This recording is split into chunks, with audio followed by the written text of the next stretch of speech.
दोस्तों नमस्कार, स्वागत है आपका RRS के चैनल में। आज हम देखेंगे कि कक्षा 10वीं विषय विज्ञान के मोस्ट IMP क्वेश्चन, ठीक है, जो एग्ज़ाम की दृष्टि से काफ़ी महत्वपूर्ण है ना, जो आपके एग्ज़ाम हॉल में देखने को मिलेंगे। मोस्ट IMP क्वेश्चन देख लेते हैं हम पूरे क्वेश्चन यूनिट बाय यूनिट और ब्लूप्रिंट के आधार पर किस अध्याय से कितने अंक का आना है बारीकी से देख लेते हैं। देखिए यहाँ पे हम इसकी साइज बड़ी करके देख लेते हैं ताकि आपको स्पष्ट रूप से दिखाई दे सके। देखते हैं हम यहाँ पे अध्याय 1 जिसमें है रासायनिक अभिक्रियाएं और समीकरण, ठीक है। इस अध्याय से 7 अंक का कुल आना है और 2 वस्तुनिष्ठ प्रश्न रहेंगे और एक 2 नंबर वाला प्रश्न रहेगा और एक 3 नंबर वाला प्रश्न। तो जो 2 अंक वाले प्रश्न हैं उनको मैंने अलग लिख दिया है और 3 वालों को अलग, ताकि आप कंफ्यूज ना हो, उस हिसाब से इनको तैयार कर सकें। देखते हैं हम पहला प्रश्न, श्वसन को ऊष्माक्षेपी अभिक्रिया क्यों कहते हैं। यह क्वेश्चन आपको कंप्लीट करना है कि श्वसन को ऊष्माक्षेपी अभिक्रिया क्यों कहते हैं। इसके अथवा में यह भी मिल सकता है आपको एग्ज़ाम हॉल में कि तेल एवं वसा युक्त पदार्थों को नाइट्रोजन से प्रवाहित क्यों किया जाता है, ठीक है। यह दैनिक जीवन के लिए भी उपयोगी है कि हम देखते हैं ये कि जो पैकिंग होके आते हैं कुरकुरे वगैरह, तो उनमें नाइट्रोजन युक्त क्यों किया जाता है वह है, ठीक। नेक्स्ट हम देखते हैं दूसरा क्वेश्चन है यहाँ पे, लोहे की वस्तुओं पर हम पेंट क्यों करते हैं। तो काफ़ी इजी क्वेश्चन है और यही क्वेश्चन एग्ज़ाम में देखने को मिलते हैं। उसके अथवा में जो दिए हैं वह क्वेश्चन भी हम देख लेते हैं।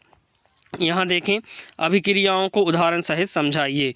तो यहाँ पे जो अभिक्रियाओं वाले क्वेश्चन हैं मैंने इनको अलग अलग न लिखकर एक साथ लिख दिया है ताकि हम जो अभिक्रियाएं हैं इतने कंप्लीट कर लें अभिक्रियाएं, तो इससे ही क्वेश्चन आएगा, ठीक है। इससे निश्चित तौर पे ही इन्हीं अभिक्रियाओं में से कोई एक अभिक्रिया आ जाएगी, क्योंकि 2 नंबर का है तो ये सभी अभिक्रियाएं नहीं आएंगी, एक एक आएंगी, लेकिन उसमें लिखा रहेगा कि संयोजन अभिक्रियाओं को उदाहरण से समझाइए या वियोजन अभिक्रिया को, तो एक अभिक्रिया आएगी। लेकिन मैंने इस पर सभी अभिक्रियाओं को लिख दिया है ताकि ये सब आप कंप्लीट कर लें, इन्हीं में से एक न एक अभिक्रिया आएगी। जैसे यहाँ पे संयोजन अभिक्रिया, वियोजन अभिक्रिया, विस्थापन अभिक्रिया, द्विविस्थापन अभिक्रिया, उपापचयन मतलब रेडॉक्स अभिक्रिया, है ना, और ऊष्माक्षेपी ऊष्मा शोषी। तो ऊष्माक्षेपी और ऊष्मा शोषी में अंतर भी आ सकता है, या वह केवल ऊष्माक्षेपी अभिक्रिया किसे कहते हैं उदाहरण से समझाइए, ऐसा भी आ सकता है, या ऊष्मा शोषी, ठीक है। तो यहाँ 2 अंक वाले कंप्लीट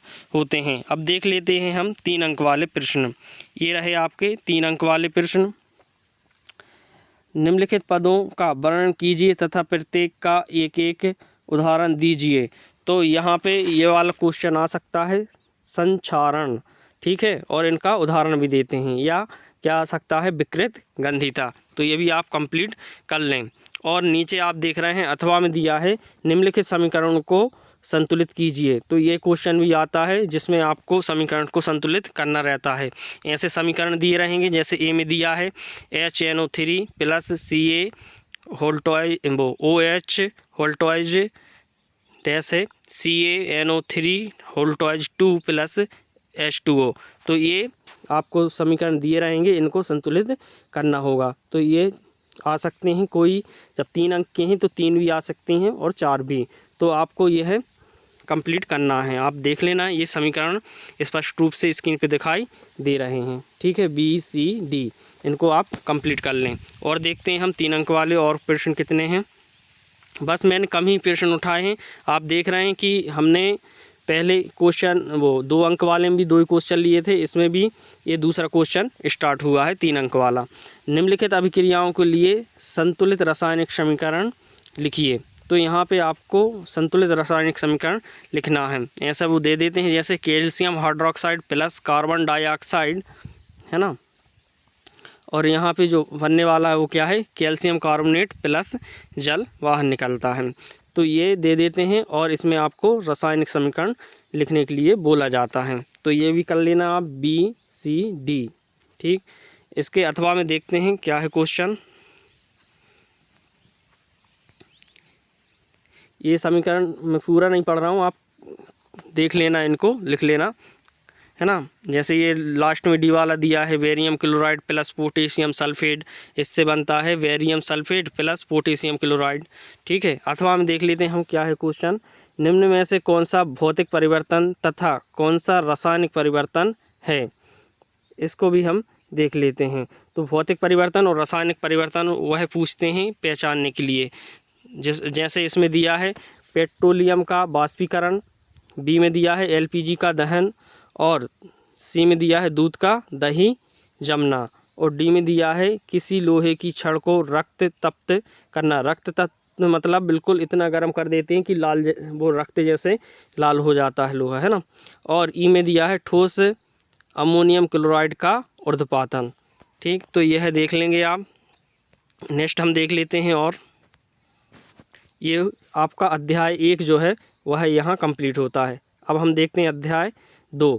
अध्याय 2 ये आ गया आपके स्क्रीन पे, ठीक।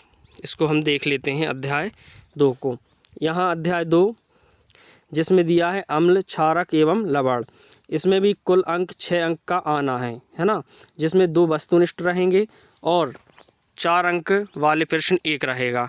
तो 2 वस्तुनिष्ठ और ये 4 अंक वाला कुल 6 अंक का आएगा अध्याय 2 से, ठीक। जिसमें मोस्ट रहेगा ये अम्ल क्षार में अंतर, कोई 4 अंतर। तो आपको यहाँ पे यह देखना है, जैसे अम्ल क्षार में मैंने यहाँ अंतर लिख दिया है, और हो सकता है वो केवल अम्ल को ही अकेला पूछ ले या क्षार को अकेला भी पूछ ले, है ना। अम्ल की परिभाषा पूछ ले और उदाहरण पूछ ले, तो भी आपको इस क्वेश्चन के जरिए वह क्वेश्चन भी बन जाएगा, यदि वो परिभाषा भी पूछता है या उदाहरण पूछता है, ठीक है। क्योंकि अंतर में सभी होता है ना। तो वो आप कंप्लीट कर लेंगे। और लवण का तो आप ऊपर पढ़ ही लेंगे, ज़्यादातर अम्ल और क्षार को ही पूछा जाता है। अथवा में दिया है निम्न का समीकरण, नाम, सूत्र एवं उपयोग लिखिए, ठीक। ये मोस्ट हैं। अम्ल क्षार वाला देख लिया, उसके बाद आप ये जो देख रहे हैं रासायनिक नाम, यहाँ पे सूत्र और उपयोग, जैसे ये ब्रंजक चूर्ण, प्लास्टिक ऑफ पेरिस, धोने का सोडा, बेकिंग सोडा, है ना। बेकिंग सोडा मतलब खाने का सोडा, और ये जिप्सम। तो ये जो दिए हैं इनके रासायनिक नाम, सूत्र और उपयोग।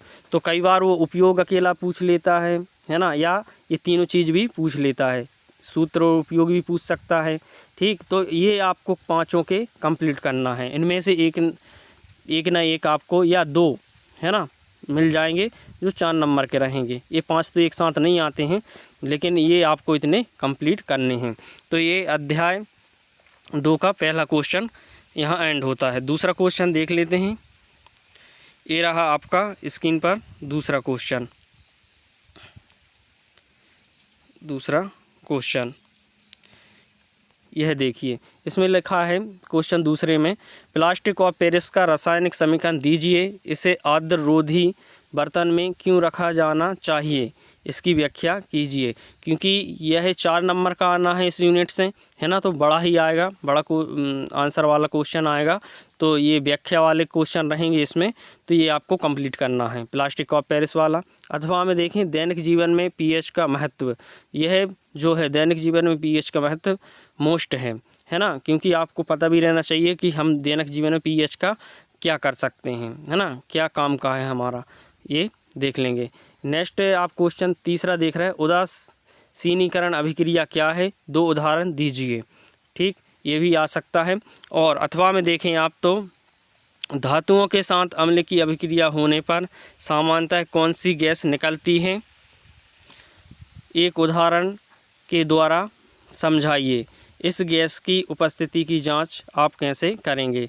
तो यह क्वेश्चन भी आप कंप्लीट कर लेंगे। अब चलते हैं हम अध्याय 3 में।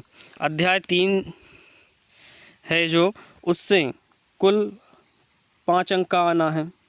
कुल कितने अंक का आना है, 5 अंक का आना है, ये आप देख रहे हैं। 3 जो वस्तुनिष्ठ वाले रहेंगे प्रश्न, है ना, और एक क्वेश्चन आएगा 2 अंक वाला, तो हम इसमें 2 अंक वाले देख लेते हैं। और इस अध्याय जो 3 है उसका नाम है धातु एवं अधातु। तो धातु अधातु से क्वेश्चन बनता है ना, और हमारी लाइफ में कई बार भी इनका यूज होता है ना, जैसे करंट के लिए और कई चीज़ों में धातु अधातु कौन अधातु, है ना। तो इसमें पहला क्वेश्चन है धातु एवं अधातु में वो भौतिक गुणधर्म के आधार पर या रासायनिक गुणधर्म के आधार पर, है ना, अलग अलग करके भी अंतर पूछ सकते हैं, क्योंकि 2 नंबर का है ना, या तो भौतिक या तो रासायनिक, है ना। और यदि उसने लिख दिया कि अंतर बताइए, तो आप कोई भी अंतर लिख सकते हैं, कोई 2 अंतर लिखिए, क्योंकि 2 नंबर का है। ठीक, तो ये है अंतर आपको कंप्लीट करना है।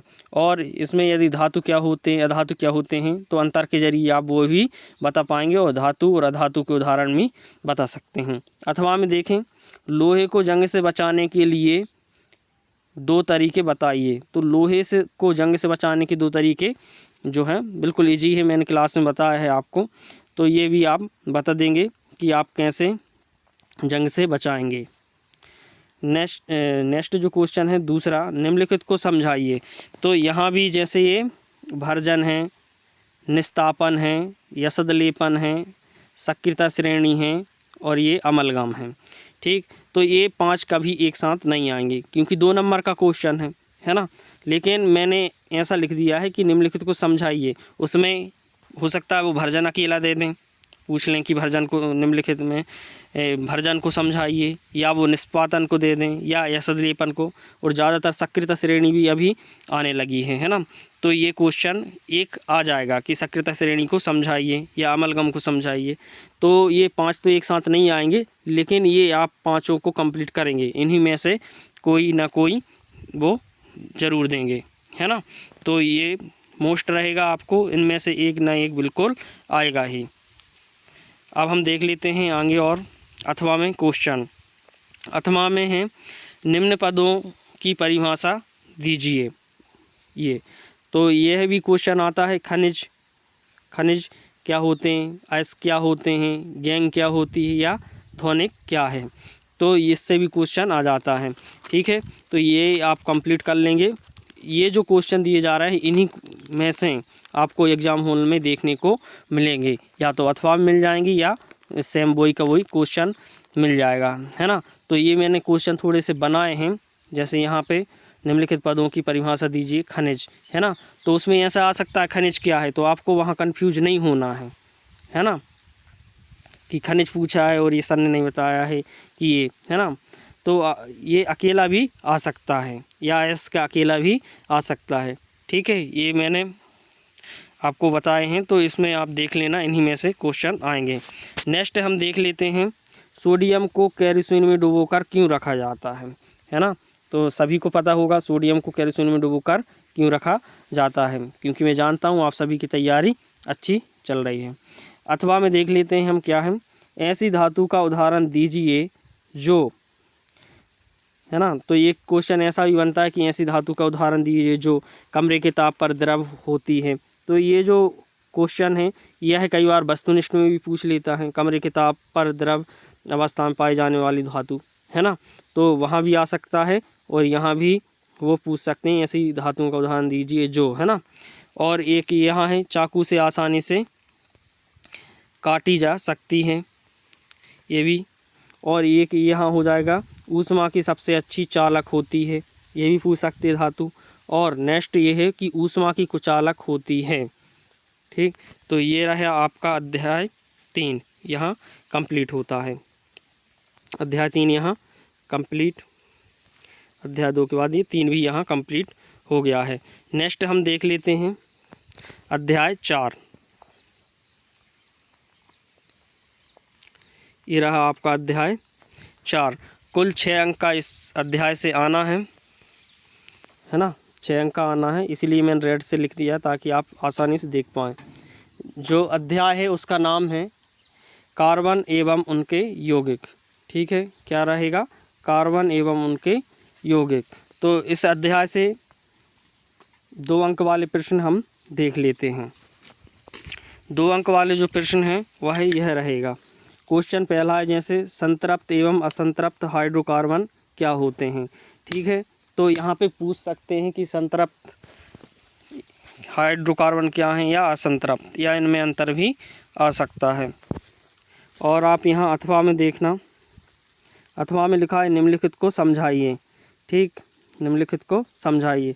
तो प्रतिस्थापन अभिक्रिया, एस्टरीकरण अभिक्रिया, एस्टरीकरण अभिक्रिया, है ना, ये डबल वाल लिख गई हैं।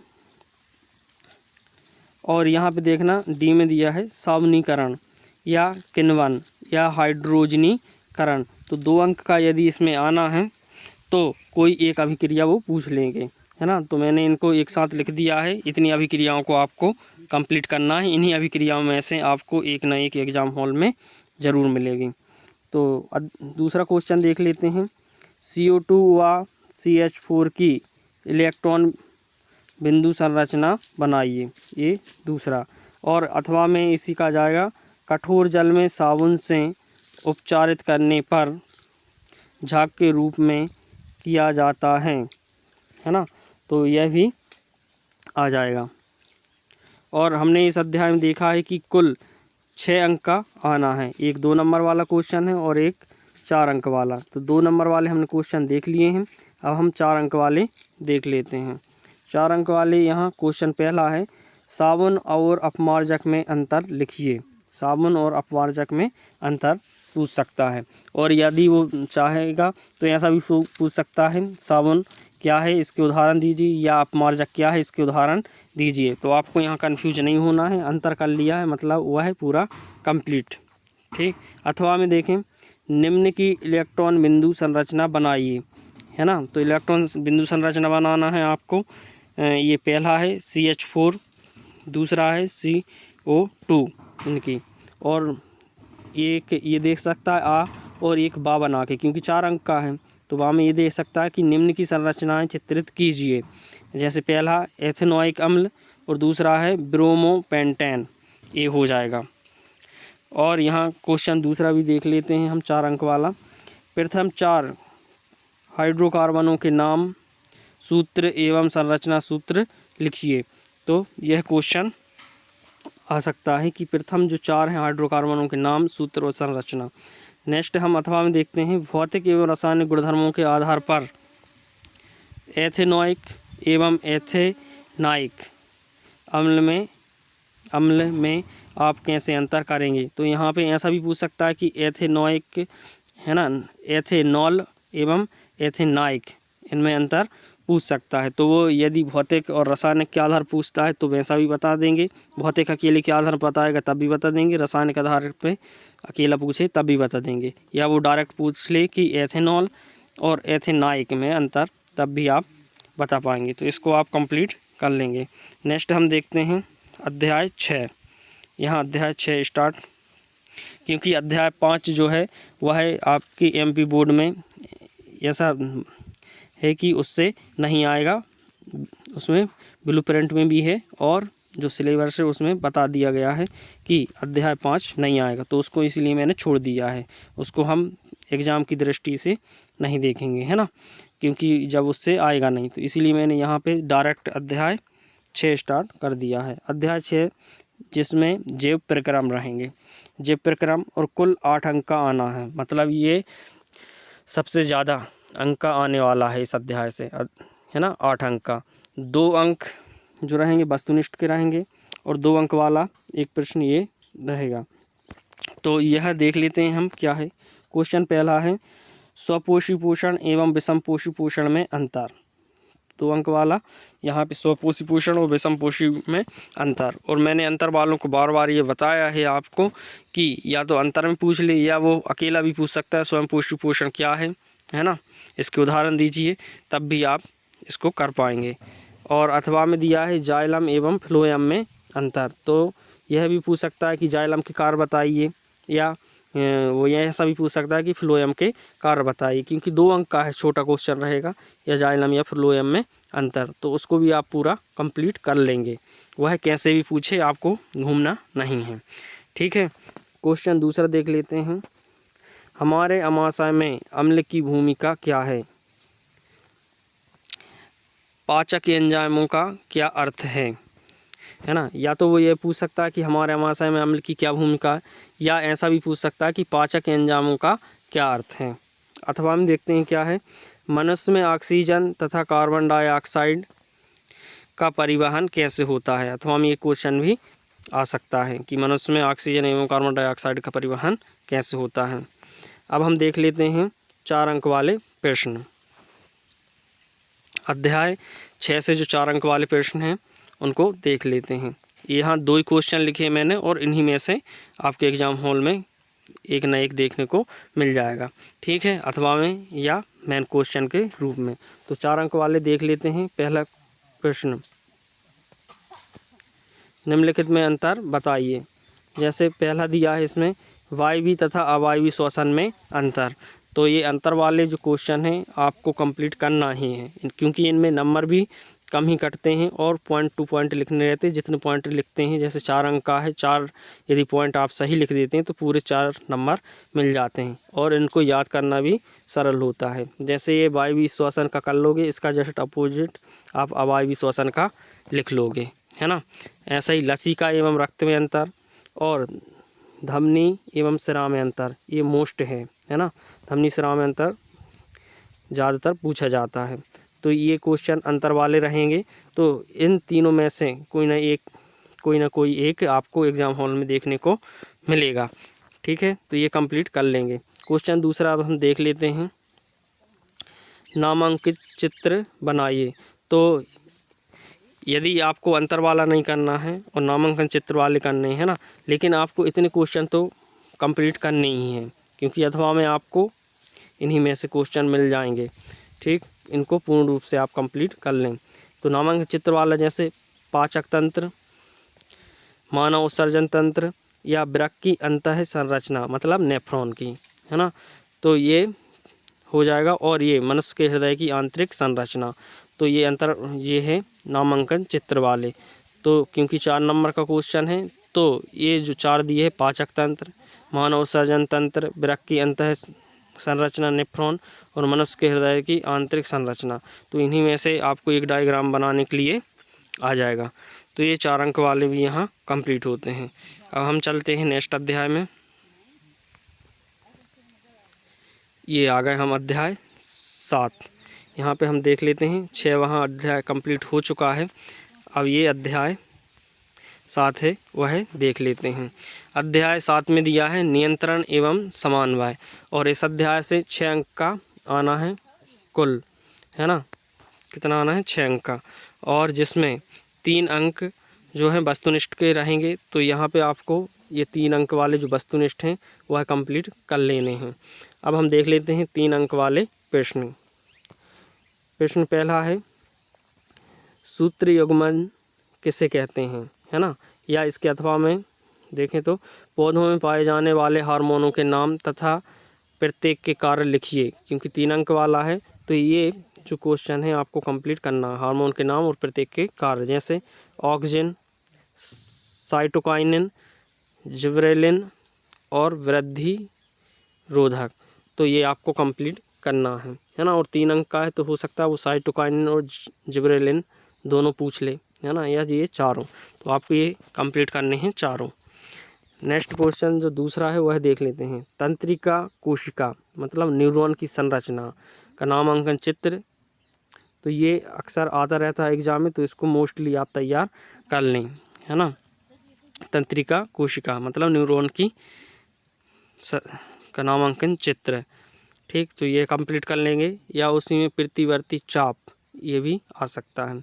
अथवा हम देखें, थायराइड ग्रंथि से स्रावित 2 हार्मोनों के नाम तथा कार्य लिखिए। तो जो थायराइड ग्रंथि उससे स्रावित होने वाले हार्मोन या नाम भी पूछ सकते हैं, तो ये भी आप कंप्लीट कर लेंगे, है ना। तो यहाँ पे भी अध्याय जो 7 है यहाँ कंप्लीट होता है 2 ही क्वेश्चनों में, और ये जो जितने भी दिए हैं इसमें आप उनको कंप्लीट कर लेंगे। अब हम चलते हैं अध्याय 8 में। अध्याय 8 का देख लेते हैं, जीव जनन कैसे करते हैं, ये अध्याय का नाम है। और इस अध्याय से 6 अंक का आना है, 4 वस्तुनिष्ठ वाले रहेंगे और एक प्रश्न 2 नंबर का रहेगा। तो इस अध्याय में ज़्यादा से ज़्यादा वस्तुनिष्ठ आ रहे हैं, तो इन वस्तुनिष्ठों को आप सभी को कंप्लीट कर लेंगे क्योंकि 4 नंबर का आना है। ठीक, और हम 2 अंक वाले प्रश्न यहाँ देख लेते हैं। क्वेश्चन, निषेचन को नियंत्रित कैसे किया जाता है, समझाइए। तो यहाँ पे ये क्वेश्चन बन जाएगा। ठीक, या उसके अथवा में जनन क्यों आवश्यक है, यह क्वेश्चन, तो इनको आपको कंप्लीट करना है। क्वेश्चन दूसरा देख लेते हैं, अंतर वाले प्रश्न। तो मैंने अभी पहले भी बताया था कि जो अंतर वाले उनको मोस्टली आपको कंप्लीट करना ही है क्योंकि इजी होते हैं, है ना, और नंबर भी पॉइंट टू पॉइंट लिखना रहता है तो पूरे मिलते हैं।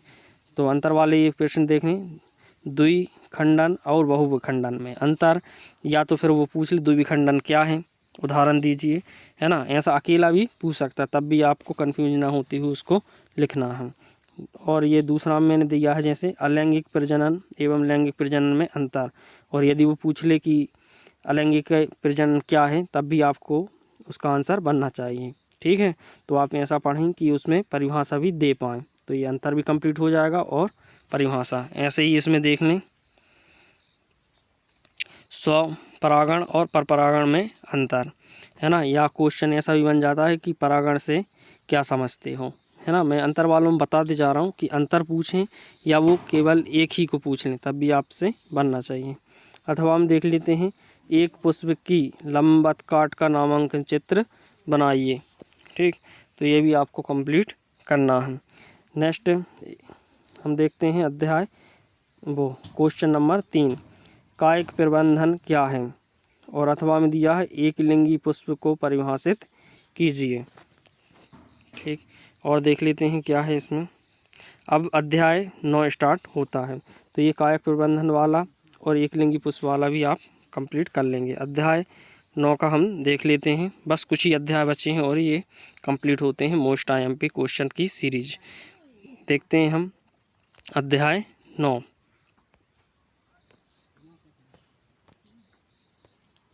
अध्याय 9 है आनुवांशिकता एवं जैव विकास, है ना। ये तो इसमें 4 कुल अंक, कितने 4 अंक का आना है, 2 वस्तुनिष्ठ के रहेंगे और एक क्वेश्चन 2 नंबर वाला इस यूनिट से, इस अध्याय से आएगा। क्वेश्चन पहला है जैसे आनुवांशिकता को परिभाषित कीजिए, है ना, ये आता रहता है क्वेश्चन, इसको कंप्लीट कर लें। और अथवा में दिया है, मेंडल ने अपने प्रयोग के लिए मटर के पौधों को क्यों चुना, कारण बताइए। ठीक, तो ये भी आप कंप्लीट कर लेंगे। क्वेश्चन दूसरा देख लें, परिभाषा दीजिए। तो ये परिभाषा वाले क्योंकि 2 नंबर का है, वह इन्हीं में से किसी एक की परिभाषा पूछ सकता है, तो आपको ये 5 की परिभाषा करना है। जैसे जैव विविधता, है ना, प्रभावी लक्षण क्या होते हैं ऐसा पूछ सकता है, अप्रभावी लक्षण क्या होते हैं, है ना, या एक संकर क्रॉस या द्विसंकर क्रॉस। तो ये परिभाषा वाली है, आप 5 कंप्लीट कर लेंगे, कोई एक न एक वो इनमें से ही पूछेंगे। अथवा में देखें, मेंडल का पृथक्करण का नियम समझाइए, यह हम देख लेंगे। ठीक, तो मेंडल का जो पृथक्करण का नियम है वह आप कंप्लीट कर लेंगे, ये भी मोस्ट है। और नेक्स्ट यहाँ देखना आप, अथवा में दिया है मेंडल के स्वतंत्र अव्याहुन का नियम, तो यह भी आपको कंप्लीट करना है। अब हम देख लेते हैं नेक्स्ट, यहाँ पे अध्याय जो 9 है वह कंप्लीट होता है। अब हम चलते हैं अध्याय 10 पे। ये रहा आपका अध्याय 10। अध्याय 10 देख लेते हैं, ये है अध्याय 10, प्रकाश परावर्तन तथा अपवर्तन, ये दोनों दिए गए हैं। तो कुल अंक इसमें अध्याय से भी 8 अंक का आना है ना, तो ये भी मोस्ट है अध्याय, ये पूरा कंप्लीट करना होगा। तो देख लेते हैं, जिसमें से 4 वस्तुनिष्ठ प्रश्न आने हैं, है ना, तो इन वस्तुनिष्ठों को आप कंप्लीट कर लेंगे, 4 अंक का आना है। और हम देख लेते हैं अब कि 4 अंक जो बचे हुए हैं वो आएंगे, तो 2-2 नंबर वाले यहाँ पे 2 क्वेश्चन आना है अध्याय 10 से, है ना, प्रकाश का परावर्तन तथा अपवर्तन, कुल 8 अंक का आना है। तो इसका पहला प्रश्न है 2 नंबर वालों का, परावर्तन के नियम लिखिए। तो ये परावर्तन के नियम आते रहते हैं, मोस्ट IMP हैं, है ना, और कभी कभी अपवर्तन की भी दे देते, तो आप वही भी कर लेना, मगर ये तो कर ही लेना परावर्तन के नियम। अथवा हम देखते हैं गोलीय दर्पण की फोकस दूरी से क्या तात्पर्य है। गोलीय दर्पण के वक्रता, त्रिज्या और फोकस दूरी में संबंध बताइए। तो ये क्वेश्चन आता है, इसको कंप्लीट कर लेंगे, है ना। और यह भी पूछ सकते हैं कि वक्रता, गोलीय दर्पण क्या है, इतना भी पूछ सकते हैं, या फोकस दूरी क्या होती है, इतना अकेला भी पूछ सकते हैं, क्योंकि 2 नंबर का है ना। तो ये आप कंप्लीट कर लेंगे, या पूछ लेंगे कि वक्रता त्रिज्या क्या है, ठीक, तब भी आपको बता पाएंगे ये क्वेश्चन पूरा कंप्लीट करने पर, ठीक है। तो आप कंफ्यूज ना हो और बताएं। क्वेश्चन दूसरा देख लेते हैं, आवर्धन किसे कहते हैं, ठीक। और उसके अथवा में दिया है 2 मीटर फोकस दूरी वाले अवतल लेंस की क्षमता ज्ञात कीजिए, है ना। तो ये है एक हमने जो फिजिक्स वाले क्वेश्चन रहते हैं उनमें से भी उठाया है, और ज़्यादातर मैंने ऐसे क्वेश्चन उठाए हैं कि जो आपके मतलब मैथमेटिकली नहीं भी होंगे, लेकिन आपको अथवा में देखने को मिल जाएंगे, ठीक। तो आपका पेपर पूरा सॉल्व आप कर पाएंगे। नेक्स्ट हम देख लेते हैं क्वेश्चन तीसरा, लेंस की क्षमता से आप क्या समझते हो। क्योंकि ये 2-2 अंक वाले 2 क्वेश्चन आना है ना, इसलिए मैंने इसमें ज़्यादा क्वेश्चन डाले हैं, क्योंकि 4 नंबर का आना है, वो भी 2 क्वेश्चन रहेंगे 2-2 अंक वाले, ठीक। देखते हैं हम क्वेश्चन तीसरा, लेंस की क्षमता से आप क्या समझते हो, इसका मात्रक क्या है। और हम आगे देख लेते हैं ये क्वेश्चन, उसका अथवा है अभिसारी लेंस और अपसारी लेंसों को परिभाषित कीजिए, ठीक। तो या तो वो अकेला भी पूछ सकता है, अभिसारी लेंस क्या होते हैं परिभाषित कीजिए, या अपसारी लेंस क्या होते परिभाषित कीजिए, तब भी आप ये लिख पाएंगे, ठीक है। क्वेश्चन चौथा, उस उत्तल दर्पण की दूरी ज्ञात कीजिए जिसकी वक्रता त्रिज्या 32 सेंटीमीटर है। अथवा में देखें आप, गोलीय दर्पण की वक्रता त्रिज्या को परिभाषित कीजिए। उसके और अथवा में दिया है गोलीय दर्पण की फोकस दूरी और वक्रता केंद्र को परिभाषित कीजिए, ठीक। तो यहाँ पे अध्याय 10 भी यहाँ कंप्लीट होता है। अब हम देख लेते हैं अध्याय 11। अध्याय 11, मानव नेत्र तथा रंग बिरंगा संसार। कुल 5 अंक का आना है अध्याय 11 से, 2 वस्तुनिष्ठ वाले रहेंगे, तो एक जो क्वेश्चन है वो 3 अंक वाला रहेगा, है ना। तो 3 अंक वाला आना है, तो वो देख लेते हैं 3 अंक वाले प्रश्न। क्वेश्चन पहला, क्या कारण है कि रात को तारे टिमटिमाते हुए दिखाई देते हैं, चंद्रमा नहीं। ये क्वेश्चन आता रहता है। और अथवा में देखें तो लेंसों के उपयोग लिखिए, जैसे उत्तल लेंस, अवतल लेंस, बेलनाकार लेंस, है ना। तो इनका क्या करना है, आपको उपयोग बताना है कि इनके क्या क्या उपयोग, उत्तल लेंस का कहाँ उपयोग है, अवतल का कहाँ, और बेलनाकार। ज़्यादातर उत्तल अवतल से ही क्वेश्चन बन जाता है। नेक्स्ट क्वेश्चन दूसरा है, निकट दृष्टि दोष या दूरदृष्टि दोष किसे कहते हैं, है ना। तो यहाँ पे 2 में से एक पूछते हैं वो कि निकट दृष्टि दोष पूछ लेगा या दूरदृष्टि दोष किसे कहते हैं। चित्र देते हुए समझाएं कि इसका निवारण कैसे किया जाता है। तो यह क्वेश्चन भी बन जाएगा, या तो वो निकट दृष्टि दोष का पूछ लेगा या दूरदृष्टि का। तो ये भी कंप्लीट आप कर लेंगे। पूर्ण आंतरिक परावर्तन से क्या समझते हो, तो ये भी क्वेश्चन आपको कंप्लीट करना है। अब हम देख लेते हैं क्वेश्चन तीसरा,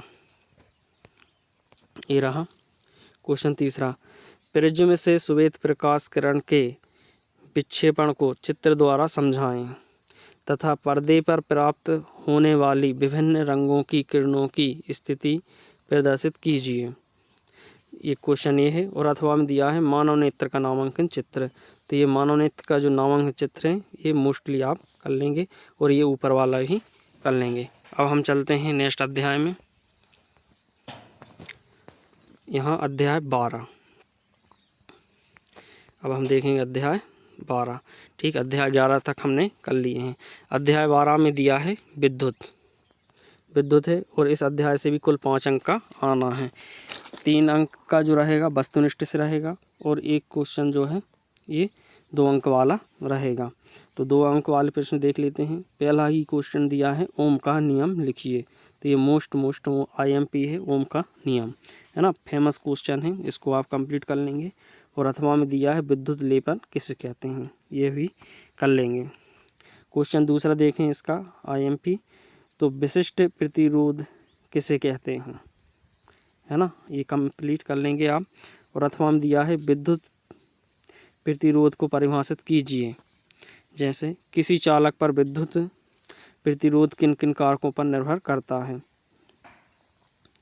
नेक्स्ट जो क्वेश्चन है वह ये है क्वेश्चन तीसरा कि प्रतिरोध किन किन कारकों पर निर्भर करता है।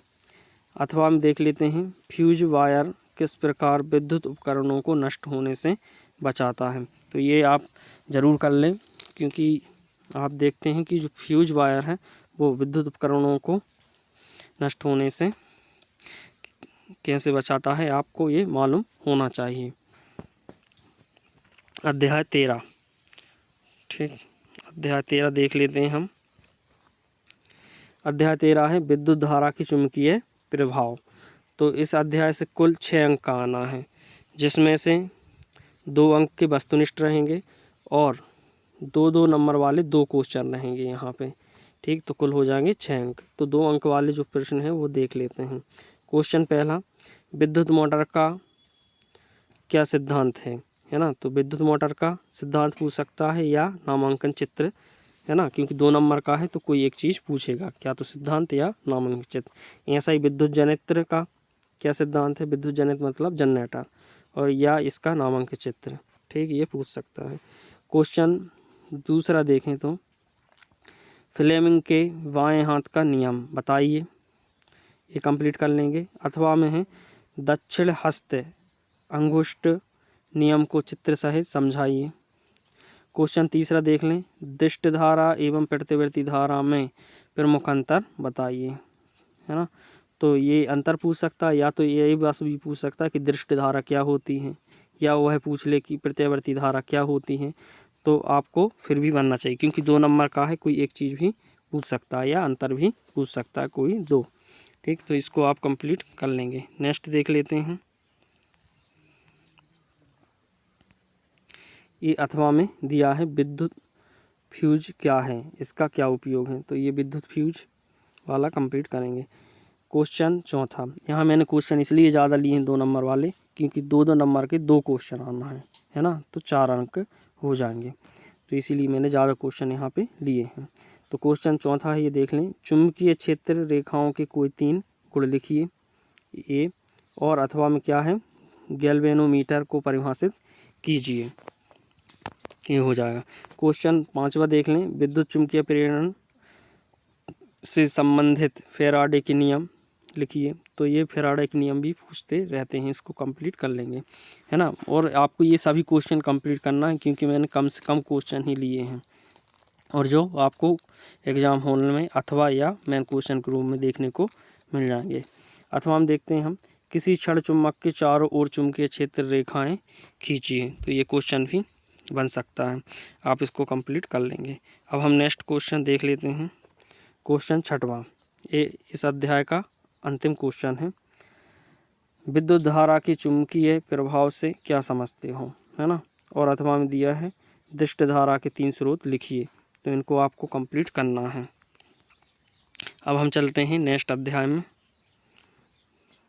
अध्याय 15, और ये आपका अंतिम अध्याय, क्योंकि अध्याय 13 के बाद डायरेक्ट 15 उठाया, क्योंकि 14 से आना नहीं है ना।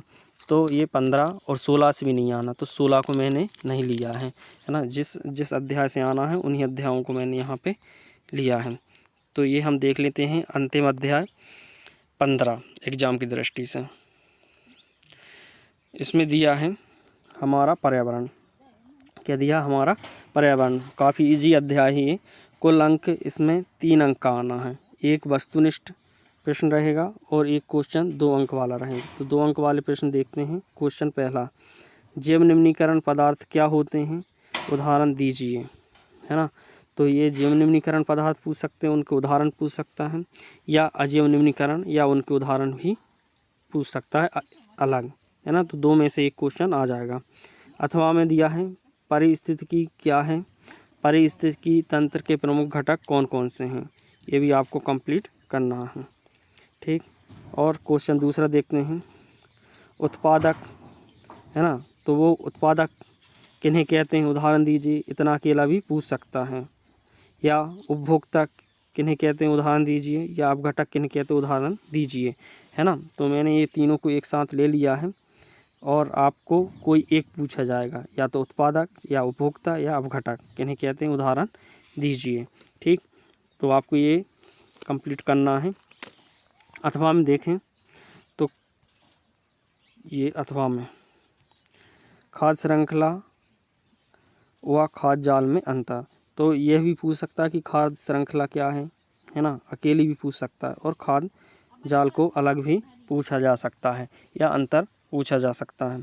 ठीक, अब हम देख लेते हैं क्वेश्चन तीसरा अंतिम जो दिया है, पारिस्थितिकी क्या है ना ये, और इसके अथवा में दिया है, आप कचरा निपटान की समस्या को कम करने में क्या योगदान कर सकते हैं, किन्हीं दो तरीकों का वर्णन कीजिए। तो यहाँ आपका अध्याय जो 15 है वह भी कंप्लीट होता है। और इस अध्याय में जैसे अम्ल वर्षा, ग्रीन हाउस प्रभाव, है ना, और ओजोन परत वाले जो क्वेश्चन हैं वो भी आप देख लेना। बाकी वह क्वेश्चन आपको पता होने चाहिए, लेकिन एग्ज़ाम में जो मेन एग्ज़ाम है आपका वार्षिक परीक्षा का, उसमें नहीं पूछते हैं अक्सर, है ना। तो ये आपका जो 10वीं क्लास है उसके ये कंप्लीट मोस्ट जो IMP क्वेश्चन है वो यहाँ कंप्लीट होते हैं। तो आप इन सभी क्वेश्चनों को तैयार कर लें, और आपको जब आप एग्ज़ाम हॉल में जाएंगे तो वह है ना, जैसे मैंने अंतर वाला बताया, तो आपको यदि वो घुमा के भी पूछते हैं क्वेश्चन तो आपको घूमना नहीं है ना, और समझ लेना है कि हाँ यही क्वेश्चन है, इसको हमने अलग अलग देखा था या एक साथ देखा था, लेकिन है ये वही क्वेश्चन। ठीक है, तो आप यहाँ कंप्लीट कर लेंगे और इस वीडियो को ज़्यादा से ज़्यादा लोगों को शेयर करेंगे, क्योंकि ज़्यादा से ज़्यादा लोगों को इन मोस्ट IMP क्वेश्चनों से हेल्प मिल सके, सहायता मिल सके, है ना। तो ज़्यादा से ज़्यादा लोगों को आप शेयर ज़रूर करें और लाइक करें, सब्सक्राइब करें। धन्यवाद।